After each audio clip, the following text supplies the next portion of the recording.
ಒಂದು ಊರಿನಲ್ಲಿ ಒಬ್ಬ ರೈತನಿದ್ದ. ಆ ರೈತ ದಿನಾಲೂ ತನ್ನ ಹೊಲದಲ್ಲಿ ಕೆಲಸ ಮಾಡುತ್ತಿದ್ದ. ಒಮ್ಮೆ ಒಂದು ಹದ್ದು ಒಲೆಯೊಳಗೆ ಸಿಕ್ಕಿಕೊಂಡಿತ್ತು. ಅದನ್ನು ರೈತ ನೋಡಿದ. ಹದ್ದಿನ ಸ್ಥಿತಿ ನೋಡಿ ರೈತನಿಗೆ ಕರುಣೆ ಉಕ್ಕಿ ಬಂದಿತು. ಹದ್ದನ್ನು ಬಲೆಯಿಂದ ಬಿಡಿಸಿದ. ಅದು ಸಂತೋಷದಿಂದ ಹಾರಿ ಹೋಯಿತು. ಊರ ಹೊರಗೆ ರೈತನ ಮನೆ ಇತ್ತು. ಒಮ್ಮೆ ಆತ ಮನೆಯಲ್ಲಿ ಕುಳಿತಿದ್ದ. ಅವನ ಮನೆಯ ಗೋಡೆ ಕುಸಿಯುವ ಸ್ಥಿತಿಯಲ್ಲಿತ್ತು. ಆಕಾಶದಲ್ಲಿ ಹಾರಾಡುತ್ತಿದ್ದ ಹದ್ದು ಅದನ್ನು ಗಮನಿಸಿತು. ಹದ್ದು ಒಂದು ನಾಣ್ಯವನ್ನು ಹುಡುಕಿ ತಂದಿತು. ರೈತನಿಗೆ ಕಾಣುವಂತೆ ಸ್ವಲ್ಪ ದೂರದಲ್ಲಿ ಬೀಸಿತು. ಅದೇನೆಂದು ನೋಡಲು ರೈತ ಎದ್ದು ಹೊರಗೆ ಬಂದನು. ಆಗ ಅವನ ಮನೆಯ ಗೋಡೆ ಕುಸಿಯಿತು. ಆಗ ಆ ರೈತನಿಗೆ ಈ ಹದ್ದು ಬೇಕಂತೆ ನಾಣ್ಯ ಒಗೆದಿದೆ ಎಂದು ತಿಳಿಯಿತು. ಆ ಹದ್ದಿನ ಕಡೆಗೆ ಕೈ ಮುಗಿದು ಹದ್ದು ಸಂತೋಷದಿಂದ ಮುಗಿಲದ ಕಡೆಗೆ ಹಾರಿ ಹೋಯಿತು. ಈ ಕಥೆಯ ನೀತಿ: ನಾವು ಇನ್ನೊಬ್ಬರಿಗೆ ಸಹಾಯ ಮಾಡಿದರೆ ಇನ್ನೊಬ್ಬರು ನಮಗೆ ಸಹಾಯ ಮಾಡುತ್ತಾರೆ.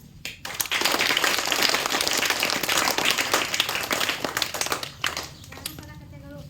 ಸಂಸಾರವೇ ಸರಿ. ಒಂದು ಊರಿನಲ್ಲಿ ಇಬ್ಬರು ಸ್ನೇಹಿತರಿದ್ದರು. ಅವರಿಬ್ಬರು ಒಂದು ಅರಳಿ ಮರದ ಕಟ್ಟೆಯ ಮೇಲೆ ಕುಳಿತು ಮಾತನಾಡುತ್ತಾ ಇದ್ದರು. ಅಲ್ಲಿ ಒಂದು ನೀರಿನ ಬಾವಿ ಇತ್ತು. ಅಲ್ಲಿಗೆ ನೀರು ಸೇದಲು ಒಬ್ಬ ಹೆಣ್ಣು ಮಗಳು ಬಂದಳು. ಒಬ್ಬ ಗೆಳೆಕಾರ ಹೇಳಿದ, ನೋಡು ಗೆಳೆಯ, ಈ ಹುಡುಗಿ ನಮ್ಮ ಅತ್ತೆ ಮಗಳು. ಇವಳನ್ನು ನನಗೆ ಮಾಡಬೇಕು ಅಂತ ನಮ್ಮ ಅಪ್ಪ ಅಮ್ಮ ಪ್ರಯತ್ನ ಮಾಡುತ್ತಿದ್ದಾರೆ. ಹುಡುಗಿ ಚೆನ್ನಾಗಿದ್ದಾಳೆಯೇ? ನಾನು ಇವಳನ್ನು ಮದುವೆಯಾಗಬಹುದೇ? ನೋಡಿ ಹೇಳು ಎಂದ. ಅದಕ್ಕೆ ಈ ಗೆಳೆಯರು ಎಲ್ಲ ಅಪ್ಪಯ್ಯ, ಮದುವೆಯನ್ನೇ ಆಗಬಾರದು. ಹೆಣ್ಣು ಮಕ್ಕಳ ಸಹವಾಸವೇ ಕಷ್ಟ, ಸಂಸಾರ ಮಾಡುವುದು ಇನ್ನೂ ಕಷ್ಟ. ಅದಕ್ಕಿಂತ ಸನ್ಯಾಸನೇ ಸರಿ ಅಂದ. ಈ ಮಾತಿಗೆ ಸಂಸಾರಿಯಾಗುವವನಿಗೂ ಅಯ್ಯ, ಮದುವೆ ಲಗ್ನ ಅಂತ ಆಗದಿದ್ದರೆ ಪ್ರಪಂಚ ಹೇಗೆ ನಡೆಯುತ್ತದೆ? ನಾವು ನಮ್ಮ ಅತ್ತೆ ಮಗಳನ್ನು ಮದುವೆಯಾಗುವವನು ಸರಿ ಎಂದ. ಸನ್ಯಾಸ ಯಾಗುವುದಿದ್ದು ನಾವು ಈ ಊರು ಬೀದಿಯಲ್ಲಿ ಇದ್ದರೆ ನಾನೇ ಸಂಸಾರಿಯಾಗಬಹುದು. ಹೆಣ್ಣು ಮಕ್ಕಳನ್ನು ನೋಡುವುದು, ಆಸೆ ಪಡುವುದು, ಕಾಡಿನಲ್ಲಿ ಹೋಗಿ ತಪಸ್ಸು ಮಾಡಿ ದೇವರನ್ನು ಕಾಣುತ್ತೇನೆ ಎಂದು ಹೊರಟುಬಿಟ್ಟನು. ಕಾಡಿನೊಳಗೆ ಒಂದು ಗುಹೆ. ಆ ಗುಹೆ ಒಳಗಡೆ ಒಂದು ಸನ್ಯಾಸಿ ಅಲ್ಲೇ ಬಿಟ್ಟುಬಿಟ್ಟ. ಸ್ನಾನ ಮಾಡುವುದು, ದೀನ ಪೂಜೆ ಮಾಡಿ ಗೆಡ್ಡೆ ಗೆಣಸು ತಿಂದು ಕೊಂಡು ಕಾಲ ಕಳೆಯುತ್ತಾ ಇದ್ದ. ಹೀಗೆ ವಯಸ್ಸು ಆಗುತ್ತಾ ಬಂತು. ಅನ್ನ ಆಹಾರವಿಲ್ಲದೆ ಗೆಡ್ಡೆ ಗೆಣಸು ಸಂಪಾದಿಸಿಕೊಂಡು ಬರಲು ಆಗದಂಥ ಸಮಯ ಬಂದಿತ್ತು. ಆಗ ಆಕಾಶ ಮಾರ್ಗದಲ್ಲಿ ಪಾರ್ವತಿ ಪರಮೇಶ್ವರರು ಒಂದು ದಿನ ಹೋಗುತ್ತಾ ಇದ್ದರು. ಗುಹೆಯ ಮೇಲೆ ನಿತ್ರಾಣವಾಗಿ ಬಿದ್ದಿದ್ದ ಈ ಸನ್ಯಾಸಿ ಕಾಣಿಸಿದ. ಆಗ ಪಾರ್ವತಿ ಇದ್ದಳು. ಈ ಸನ್ಯಾಸಿಯ ಮುಂದಕ್ಕೆ ಒಂದು ಭಿಕ್ಷಾ ಪಾತ್ರೆಯನ್ನು ಬೀಸಾಡಿದಳು. ಅದರ ತುಂಬ ಆಹಾರ ಪದಾರ್ಥ ಇತ್ತು. ಆಹಾ, ನಾನು ಇಷ್ಟು ವರ್ಷ ತಪಸ್ಸು ಮಾಡಿದ್ದಕ್ಕೂ ಸಾರ್ಥಕ ಆಯಿತು. ದೇವರೇ ಇದನ್ನು ಕರುಣಿಸಿದ್ದಾನೆ ಎಂದು ಅದನ್ನು ಊಟ ಮಾಡಿ ಮಲಗಿಕೊಳ್ಳುತ್ತಿದ್ದ. ಇತ್ತ ಸಂಸಾರಿಯ ಅದೇ ಅತ್ತೆ ಮಗಳನ್ನು ಮದುವೆಯಾಗಿ 80 ವರ್ಷ ಸಂಸಾರ ಮಾಡಿದ್ದ. ದನ, ಕರು, ಕುರಿ, ಆಡು, ಎಮ್ಮೆ, ಚಿನ್ನ, ಬೆಳ್ಳಿ ಆಸ್ತಿ ಮಾಡಿದ್ದ. ಹೆಣ್ಣು ಮಕ್ಕಳು ಇದ್ದರು. ಒಂದು ದಿನ ಈ ಸಂಸಾರಿಯು ಹಿರಿಯ ಮಗನನ್ನು, ಹಿರಿಯ ಸೊಸೆಯನ್ನು ಕರೆಸಿ, ಮಗ, ಇನ್ನೂ ನನ್ನಿಂದ ಬೇಸಾಯದ ಕೆಲಸ ಆಗುವುದಿಲ್ಲ. ಇನ್ನು ಮೇಲೆ ಈ ಮನೆ ಯಜಮಾನಕಿ, ಬೇಸಾಯ ಎಲ್ಲ ನೀನೇ ನೋಡಿಕೊಳ್ಳಬೇಕು ಎಂದ. ಮನೆಯ ಬೀಗದ ಕೈಯನ್ನು ಕೊಟ್ಟ.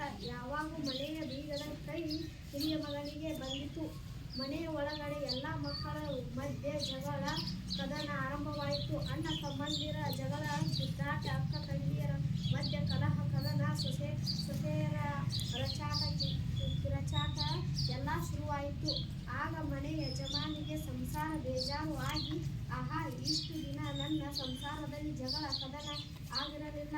ನಾನು ಮೂಲೆ ಸೇರಿದೆ, ಮೇಲೆ ಎಲ್ಲ ಶುರುವಾಯಿತು. ಇನ್ನು ನಾನು ಇಲ್ಲಿರಬಾರದು. ಕಾಡು ಸೇರಿ ದೇವರ ಧ್ಯಾನ ಮಾಡಿ ಸಾಯುವುದೇ ಸೈ ಎಂದು ಆ ಅಡವಿಗೆ ಹೆಂಡತಿ ಸಮೇತ ಬಂದ.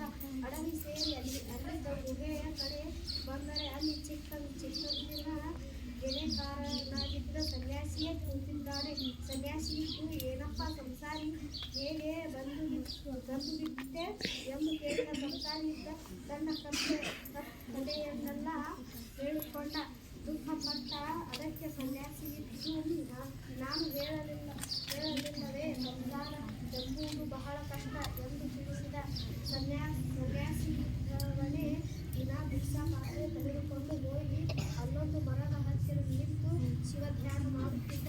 ಭಿಕ್ಷಾ ಪಾತ್ರೆ ತುಂಬಿಸಿದ್ದು ಅದನ್ನು ಬರುವುದ ಮಾಡಿ ಶಿವಧ್ಯಾನ ಮಾಡಿ ಬರುತ್ತಿದ್ದರು. ಒಂದು ದಿನ ಸಂಸಾರಿ ಎದ್ದು, ಅಪ್ಪ ಸನ್ಯಾಸಿ, ಪ್ರತಿದಿನವೂ ನೀನೇ ಭಿಕ್ಷೆ ತರುವುದಕ್ಕೆ ಹೋಗುತ್ತಿದೆಯೇ? ಒಂದು ದಿನ ನಾನು ಹೋಗಿ ಬರುತ್ತೇನೆ, ಪಾತ್ರೆಯನ್ನು ಕೊಡು ಎಂದು ಕೇಳಿದ. ಆಗ ಸನ್ಯಾಸಿ, ಅಯ್ಯ ಗೆಳೆಯ, ಭಿಕ್ಷೆ ತರುವುದು ಎಂದರೆ ಊರು ಕೇರಿಗೆ ಹೋಗಿ ತರುವುದಲ್ಲ. ಇಲ್ಲಿಯೇ ಆ ಮರದ ಹತ್ತಿರ ಹೋಗಿ ನಿಂತು ಶಿವಧ್ಯಾನ ಮಾಡಿದರೆ ಪಾತ್ರೆ ತುಂಬುತ್ತದೆ. ಇದು ಪಾತ್ರೆ ತೆಗೆದುಕೋ, ಈ ದಿನ ನೀನೇ ಹೋಗಿ ಬಾ ಎಂದು ಕಳುಹಿಸಿದ. ಸಂಸಾರಿ ಭಿಕ್ಷಾ ಪಾತ್ರೆ ತೆಗೆದುಕೊಂಡು ಮರದ ಹತ್ತಿರ ಹೋದ. ಶಿವಧ್ಯಾನ ಮಾಡುತ್ತಾ ನಿಂತ ಪಾರ್ವತಿ ಪರಮೇಶ್ವರರು ಪ್ರತ್ಯಕ್ಷವಾದರು. ಆಗ ಶಿವ, ಅಪ್ಪ ಸಂಸಾರಿ, ನಿನ್ನ ಭಕ್ತಿಗೆ ಮೆಚ್ಚಿದೆ, ಏನು ಬೇಕು ಕೇಳಿಕೋ ಎಂದ. ಆಗ ಸಂಸಾರಿ, ಸ್ವಾಮಿ ನನಗೇನು ಬೇಡ, ಸಂಸಾರದಲ್ಲಿ ಸಿಕ್ಕು ನರಳಾಡಿ ಈಗ ನಿನ್ನ ಸೇವೆ ಮಾಡಿಕೊಂಡು ಇರೋಣ ಎಂತಲೇ ಬಂದಿದ್ದೇನೆ. ನಿನ್ನನ್ನು ಕಂಡು ನಾನು ಧನ್ಯನಾದೆ, ನನಗೆ ಅಷ್ಟೇ ಸಾಕು, ಇದೇ ನೀನು ಕೊಟ್ಟ ವರ ಎಂದ ಸಂತೋಷಪಟ್ಟ. ಸರಿ, ಶಿವನು ಕೊಟ್ಟ ಭಿಕ್ಷೆಯನ್ನು ಪಾತ್ರೆಯನ್ನು ತುಂಬಿಸಿಕೊಂಡು ಸಂಸಾರಿ ಸನ್ಯಾಸಿಯ ಹತ್ತಿರಕ್ಕೆ ಬಂದ. ಸನ್ಯಾಸಿಯ, ಯಾಕಪ್ಪ ಇಷ್ಟು ಹೊತ್ತು ವರ ಸಿಕ್ಕಲಿಲ್ಲವೇ ಎಂದು ಕೇಳಿದ. ಸಂಸಾರಿ, ವರವೇನು ಸಿಕ್ಕಿತು, ಆದರೆ ಪರಮೇಶ್ವರನು ಪ್ರತ್ಯಕ್ಷನಾದನಲ್ಲ, ಆ ಸಂತೋಷದಲ್ಲಿ ನಿಧಾನವಾಗಿ ಬಂದೆ, ಕ್ಷಮಿಸು ಗೆಳೆಯ ಎಂದ. ಆಗ ಸನ್ಯಾಸಿ, ಎಲ ನಾನು 80 ವರ್ಷ ತಪಸ್ಸು ಇಟ್ಟು ಶಿವನು ಪ್ರತ್ಯಕ್ಷವಾಗಲಿಲ್ಲ, ಇದೇನಿದು ಆಶ್ಚರ್ಯ.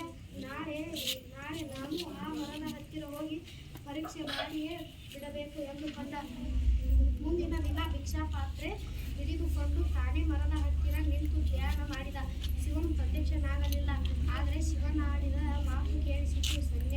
ಸನ್ಯಾಸಿ, ನಿನಗೆ ಭಿಕ್ಷೆ ತಾನೇ ಬೇಕು, ಪಾತ್ರೆ ತುಂಬಿದೆಯಲ್ಲ, ಹೋಗು ಎಂದ. ಸನ್ಯಾಸಿ, ಅಪ್ಪ ಸ್ವಾಮಿ, ನೀನು ಆ ಸಂಸಾರಿಗೆ ಪ್ರತ್ಯಕ್ಷವಾಗಿ 70 ವರ್ಷ ತಪಸ್ಸಿದ್ದ, ನನಗೆ ಮಾತ್ರ ಯಾಕೆ ಹೀಗೆ ಮಾಡಿದೆ ಎಂದು ಕೇಳಿದ. ಆಗ ಶಿವ, ಅಪ್ಪ ಸನ್ಯಾಸಿ, ನೀನು ಆ ಸಂಸಾರಿಯ ರೀತಿ 70 ವರ್ಷ ಸಂಸಾರ ಮಾಡಿ ಕಷ್ಟ ನಿಷ್ಠುರ ಅನುಭವಿಸಿದವನಲ್ಲ. ಅವನ ಹಾಗೆ ದಾನ ಧರ್ಮ ಮಾಡಿದವನಲ್ಲ. ಅವನು ಮಾಡಿದ ಸಂಸಾರ ನಿನ್ನ ತಪಸ್ಸಿಗಿಂತ ದೊಡ್ಡದು. ಆದ್ದರಿಂದ ಅವನಿಗೆ ನಾನು ಮೊದಲು ಪ್ರತ್ಯಕ್ಷನಾದೆ. ನೀನು ಕೂಡ ನರಕೋಲದಲ್ಲಿ ಬಂದಿದ್ದರೆ ದರ್ಶನ ಕೊಡುತ್ತಿದ್ದೆ ಎಂದು ಹೇಳಿದ. ಆಗ ಸನ್ಯಾಸಿ ಸಂಸಾರಿ ಇದ್ದ ಕಡೆಗೆ ಬಂದು, ಅಪ್ಪ ಗೆಳೆಯ, ನನಗಿಂತ ನೀನೇ ದೊಡ್ಡರು, ಸಂಸಾರದಲ್ಲಿದ್ದು ಅದನ್ನು ಜಯಿಸಿ ನೀನೇ ದೊಡ್ಡ ತಪಸ್ಸು ಎಂದನು.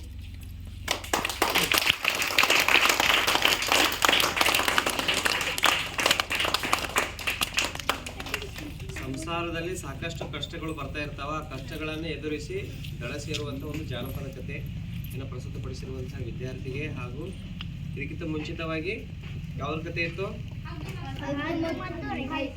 ಹಸು ಮತ್ತು ರೈತ, ಅಂದರೆ ಒಬ್ರಿಗೊಬ್ರಿಗೆ ಸಹಾಯ ಮಾಡಬೇಕೆಂಬ ಕತೆ ನೀತಿ ಪ್ರಸ್ತುತಪಡಿಸಿರುವಂತಹ ಸಾವಿತ್ರಿ ವಿದ್ಯಾರ್ಥಿಯು ಮುಖ್ಯಗಳ ಪರವಾಗಿ ಹಾಗೂ ಶಿಕ್ಷಕರ ಪರವಾಗಿ ತುಂಬ ಹೃದಯದ ಧನ್ಯವಾದಗಳು.